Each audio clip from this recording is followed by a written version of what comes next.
Bonjour, aujourd'hui on va parler d'une méthode de plantation amérindienne et on va suivre tout ce qui est plantation de début mai au potager.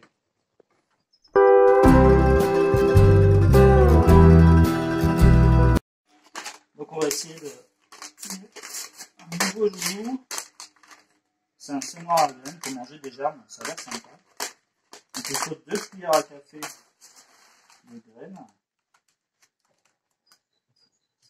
Vous mettez une nuit ou une journée complète dans l'eau. Ensuite, il faut les rincer.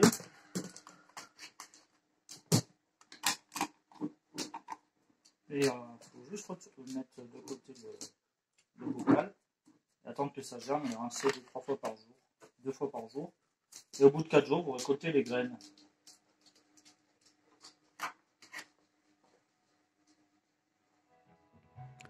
Donc voilà le résultat 4 jours après. Donc ça fonctionne bien au bout de 4 jours. Pour ceux qui veulent diminuer leur consommation de viande mais qui veulent garder des protéines, il existe des mélanges spéciaux mix protéines, voilà, de graines, très riches en protéines, voire plus que de la viande. Donc vous compensez, vous pouvez le manger comme ça directement dans les salades. Ouais, directement comme ça avec une vinaigrette ou sur des soupes, des aliments chauds, dans les salades, voilà, c'est sympa. Il existe avec du blé, ça existe à l'orge, ça existe à l'avoine, d'autres mélanges, quinoa. C'est plutôt pas mal. Donc j'avais semé un mélange jeunes feuilles de salade. Donc voilà, c'est des petits pieds tout mignons. Et vous pouvez les mettre un peu partout là où il y a de la place en fait, dans votre potager. Ça comble les trous. Donc là, à côté des navets du Japon, voilà, là j'ai planté une petite laitue. Alors ça c'est des salades à couper. En fait, faut pas attendre qu'elles deviennent très grosses. Vous les coupez. Alors là, mélanger à la roquette, ça ira très bien. Aux petites feuilles d'épinards de Séville aussi. Alors franchement, je vous le déconseille parce que voilà, ça devient tout petit et ça monte déjà en graines. Donc en gros, il y a 3-4 petites feuilles naines et vraiment mauvais retour d'expérience en tout cas pour cela. Alors la roquette sauvage, c'est une plante super, hein. Vous pouvez la planter, elle repousse tous les ans, c'est plus efficace que de la salade. C'est vraiment le top et j'adore ça. Donc ça, c'est des petites pousses d'épinards que je vais mettre dans la salade. Et ça, c'est pas, voilà, je vais pouvoir récolter, mélanger à la roquette. Donc là, ici c'est roquette, pousse de moutarde. Donc on est au mois d'avril, il y a vraiment beaucoup d'escargots et de limaces en ce moment, c'est humide, il y a beaucoup, l'herbe elle a bien poussé.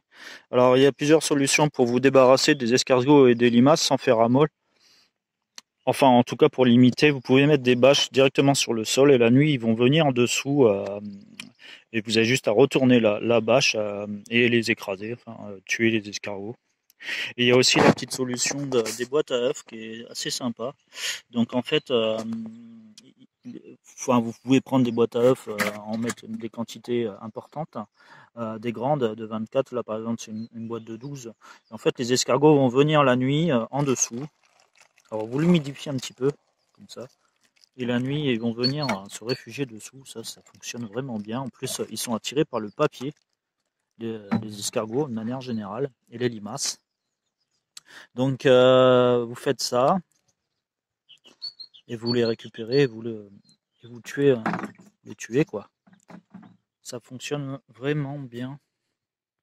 Donc aujourd'hui on va planter, repiquer les pieds de betterave qu'ils ont bien réussi. On va les mettre ici sur le côté, à côté des petits pois à rames.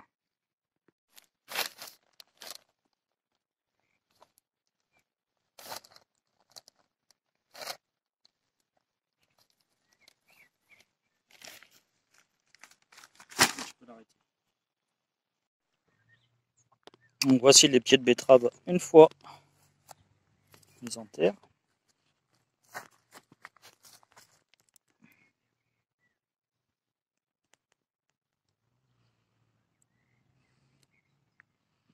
J'ai aussi repiqué quelques pieds de chou-fleur. Alors j'ai préparé pour demain du grillage pour planter les pois gourmands à rames. Et on va planter à la méthode amérindienne, donc avec les pieds de courge à planter, les haricots et pas mal de pieds de maïs. En même temps, demain c'est le moment où on va planter les pieds de tomates. Ils sont pas très grands les pieds de tomates, j'ai pas réussi vraiment. Je pense que ça vient de la qualité du terreau plus qu'autre chose. Voilà, les courges. Donc il y a du pâtisson, il y a du butternut, il y a du giromon, il y a des potirons natifs d'Estampes et du potiron Baby Beer. On est le 9 mai aujourd'hui, donc il y a vraiment beaucoup de boulot. Là, il n'y a plus risque de gel, on est vraiment bien là pour faire ces plantations. Donc je vais vous montrer une méthode amérindienne de plantation. Je vous fais une petite visite du jardin. Donc là, il y a des pieds de courge,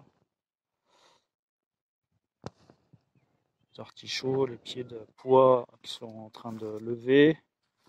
Là, il faut que je désherbe. Il y a des plantations à faire ici aussi.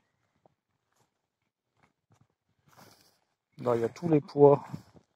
J'espère qu'ils vont monter sur les artichauts avant qu'ils se développent de trop. On verra bien.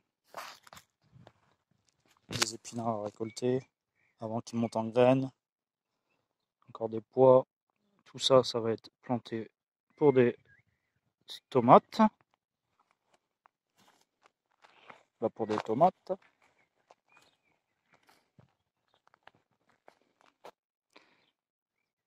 Là, tous les petits pois à rames commencent à se développer.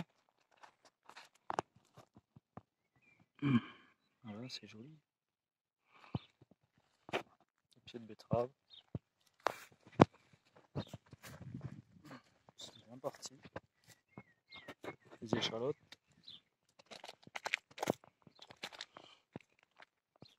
L'ail. Les pommes de terre. Là, on va devoir nettoyer, récolter les poireaux. Je vais devoir récolter les oignons ici. Donc là, il y a les semis de choux, les carottes qui sont pas mal. Là, il y a des essais de courges, de concombres. Ils ont manqué d'eau là. Pendant une semaine, on n'était pas là. Donc là, je vais faire la plantation prévue. Il faut que je récolte ces deux blettes qui sont très belles. Il y a pas mal de laitures de mai qui poussent. On va avoir au taquet de fraises. Donc il va y avoir beaucoup de courges à planter. On va en planter aussi là, dans le compost. Si vous voyez plus loin ici, dans le tas de feuilles, il y aura aussi des courges. Alors ici, je vais planter selon la technique des 3 sœurs. C'est une technique ancestrale de culture associée. La technique dite des 3 sœurs est une technique de culture de plantes compagnes. Elle nous vient d'Amérique où elle était pratiquée de manière empirique par les Indiens pour faire pousser les 3 principaux légumes à la base de leur alimentation, soit le maïs, comme vous voyez en photo, les haricots et les courges. Ces 3 plantes cultivées ensuite sont en effet complémentaires les unes par rapport aux autres et vont s'entraider mutuellement. Ainsi, les autres tiges du maïs serviront de support de croissance aux haricots. Il n'y aura pas besoin d'implanter des tuteurs. Les racines du haricot, comme toutes les autres légumineuses, enrichissent le sol en azote grâce à une symbiose avec les bactéries, ce qui profitera à la croissance des 2 autres plantes.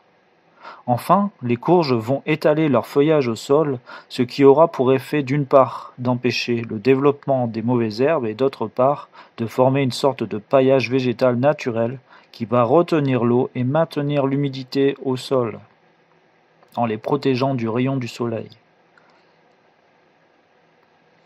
D'un point de vue nutritionnel, On peut aussi noter que ces 3 légumes constituent un régime alimentaire équilibré. Haricots et maïs apportent à eux deux tous les acides aminés essentiels nécessaires à une alimentation équilibrée. La mise en place de cette technique est assez simple. Comme vous voyez en vidéo, il faut planter le maïs en sol réchauffé, en mai-juin. Ces cultures demandent tout de même un minimum de chaleur. On peut former une butte en son centre. On plante le maïs, puis les godets de haricots quelques jours après, une fois que le maïs s'est légèrement développé. Ensuite, vous plantez directement les courges au bord de chaque côté, au niveau de la butte, si vous faites une butte. Merci de m'avoir suivi jusqu'au bout. N'hésitez pas à vous abonner pour suivre l'aventure de l'autonomie alimentaire en parc et jardin. À bientôt, merci.